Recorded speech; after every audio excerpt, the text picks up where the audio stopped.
Mummy is a new Tom Cruise film and is also the first installment of the Dark Universe film series that Universal has been planning, trying to get into fruition. But when Dracula Untold came out and tried to do that, it kind of bombed, didn't go anywhere, so they're trying again with The Mummy. And in this film, Tom Cruise plays the character Nick Morton, who's with the military, but he's also a mercenary. He steals stuff, and then he goes out and sells it to the black market. And one day he stumbles across this entrance to an ancient tomb, and inside there's this sarcophagus holding a really ancient Egyptian princess named Amenet. But soon it's realized that she is really messed up. She was trying to get to ultimate power, and now that she's been discovered, she's gonna try to do that once again. So it's up to him and his archaeologist friend, maybe girlfriend Jenny, to stop her. There really wasn't that much hype surrounding this new Mummy film. There's really not that much hype surrounding the Dark Universe as a whole. The main reaction I kind of got with the trailers coming out was people going like, that looks like a Tom Cruise movie, I guess. I sort of like the trailers a little bit more because I thought they were going in a really cool direction with this Mummy film, but I was also kind of interested in it because one of the 6 screenwriters of this movie, which admittedly is way too much,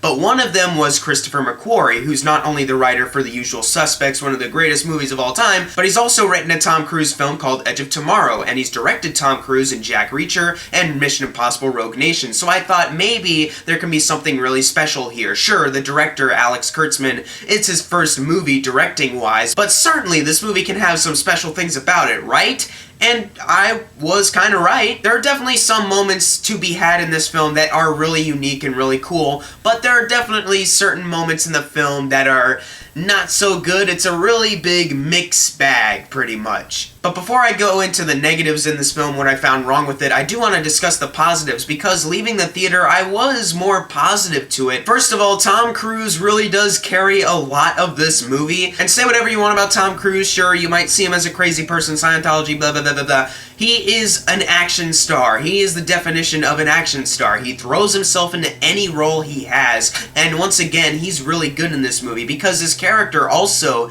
isn't just typical Tom Cruise likable dude. He's actually kind of a douche. So it's really cool seeing Tom Cruise do that instead of just likable action star again. And also, Tom Cruise gets beaten up a lot in this movie, so it's not like he's invincible either, which I also really like. They did some really neat things with the Tom Cruise character, and I think Tom Cruise really pulled it off well. Sofia Boutella as the Mummy was really good, actually. Even though she barely has anything to say, she does a lot of freaky stuff on camera, action-wise. And overall, I thought she was really good. Her makeup also looked really great. And I also really like how as soon as she comes out of the sarcophagus, she doesn't just look how she looks in all the trailers and stuff. She actually evolves from really decrepit Mummy to the Sofia Boutella Mummy we know. One thing that really surprised me in this movie was Russell Crowe. Now, I already knew going in who his character was. I won't say who it is here in case you don't know if you're fortunate enough, but I already had his character spoiled to me online, so I was going in thinking, is this going to work,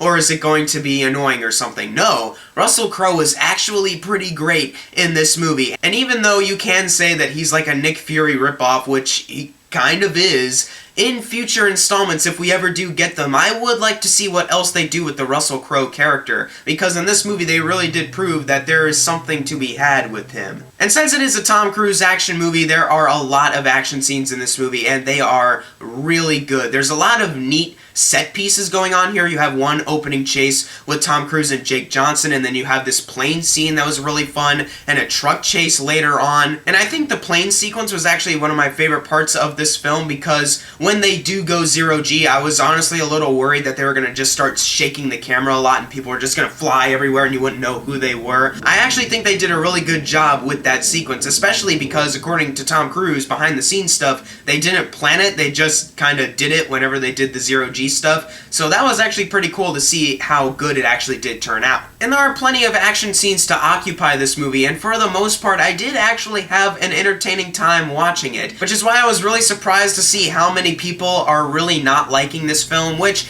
I can't really disagree with, but at the same time, I thought for sure there'd be more people that would walk out saying, you know what, it was pretty entertaining, because the action scenes are actually really good. Alex Kurtzman, though this is his first directing movie, he's done a lot of other written works before, he actually did a really good job with the action scenes. There is no moment where I thought this is really amateur directing here. I think he did a good job. I guess you could say my main issue overall is that the screenplay doesn't really work, and no surprise, because it's written by 6 6 people. Go ahead and count them on IMDb. They're there. It's even in the credits. 6 people. They're trying to balance an action tone with this kind of comedic tone, but while also having this horror tone as well, and it doesn't really come together as well as you'd hope. And because of those conflicting tones, there are moments where the movie feels really disjointed and kind of jumbled, and a lot of that could have been fixed if they had just fired like 4 of them. Why not just have like 2 screenwriters or 3? How about 3's the limit? You can keep 3 screenwriters, but make sure they're in the same room collaborating instead of having 6 people that felt like they were working in like separate places. And there's also some things screenplay-wise that didn't really add up in the film. For example, Princess Amenette's overall plan to become really powerful in Junk, even though she proves earlier on she doesn't need to do certain thing to become powerful because she already has powers and can kill people. And also there's this thing going on with Tom Cruise's character, and you're like, okay, but this doesn't really explain how he can get ragdolled across a room,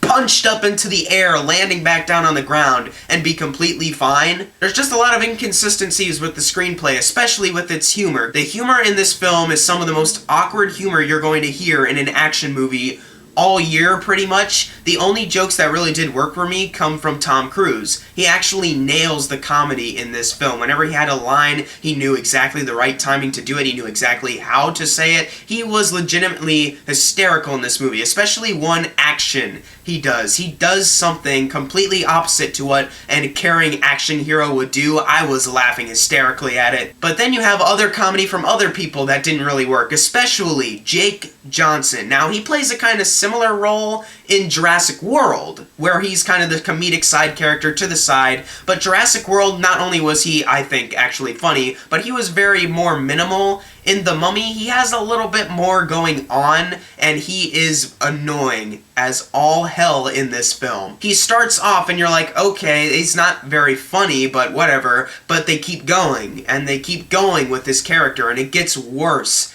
and worse. Character-wise, Jake Johnson was awful in this film. I would have preferred if they had cut him out from the movie entirely because he was so irritating. Whenever he came on screen, I was like, oh no, because I knew he was going to say something that annoyed me. And speaking of characters, Jenny, played by Annabelle Wallis, I recognize this actress from the movie Annabelle, and in that movie she was awful. She was completely terrible. And in this film, you could argue that it's a better performance. It's not particularly great though, and whenever she tries to tell a joke or try to banter off with Tom Cruise, the chemistry is just not there. What also doesn't really work about her character is that she's not a cool character. Let's look back on some other Tom Cruise films for a second. In Edge of Tomorrow, Tom Cruise was partnered up with Emily Blunt. And Emily Blunt was a really awesome character in that movie. She wasn't just a damsel in distress, she could take care of herself, and she and Tom Cruise actually worked extremely well together. Let's go to Mission Impossible Rogue Nation. Ilsa, played by Rebecca Ferguson, is also partnered up with Tom Cruise in that movie, and she was great. Not only because she's not a damsel in distress, but she can actually take care of herself, and she works with Tom Cruise very well. And now we have this movie where they decide to do the complete opposite because her character does not work well with Tom Cruise. She doesn't take care of herself well at all. Like, she will attempt to do something one minute, but then she'll just get knocked out or something like, oh, help me, Tom Cruise. And it's kind of funny because Wonder Woman came out last week, which was kind of like the celebration of strong female characters who could take care of themselves and actually had great writing to them. And then we have this movie where they do the complete opposite. She can't take care of herself, she's not strong, she doesn't have a unique character that's interesting. Overall, there are some things to like about this movie. The action, for example. Tom Cruise is great, Sofia Boutella is very good, and Russell Crowe, he surprised me a lot. And overall, Alex Kurtzman doesn't do a horrible job with the direction. I think, actually, he was pretty good. There are a lot of negatives to this movie, though, that can't be ignored. Some of the character writing was pretty bad, the humor is just very clunky, and the combining of the tones really brought down the overall story and plot going on. And the movie's not necessarily that scary either. A lot of the jumps are jump scares, and it's with CGI things that look decent at times. They look kind of bad, but then there are times where they look like, okay, whatever, they're there, I don't really care. As far as being the first edition of the Dark Universe series, it's a decent okay start. They could have done a lot better though, and I hope they do better with other films like Bride of Frankenstein coming out 2 years from now. But they didn't do everything wrong with The Mummy. There's just some things that they really do need to work on, I believe, and I think they can use this film as a study of, okay, here's what we can do differently. I'm gonna give The Mummy a C+. Tom Cruise, Russell Crowe, and Sofia Boutella really do carry this film, and there's enough entertaining action going on to say that I had overall a decent time with it. It's just that there's a lot of story problems, there's some character problems, and the humor could have been a lot better. But I do actually want to see where else they can take this monster universe, so maybe in the future they can improve upon this film, make even better movies. But what did you think of The Mummy? If you've seen it, leave it in the comments below of what you thought of it, and as always, thank you guys for watching. Make sure to subscribe. I'm Jackson Fulcher. See you guys next time.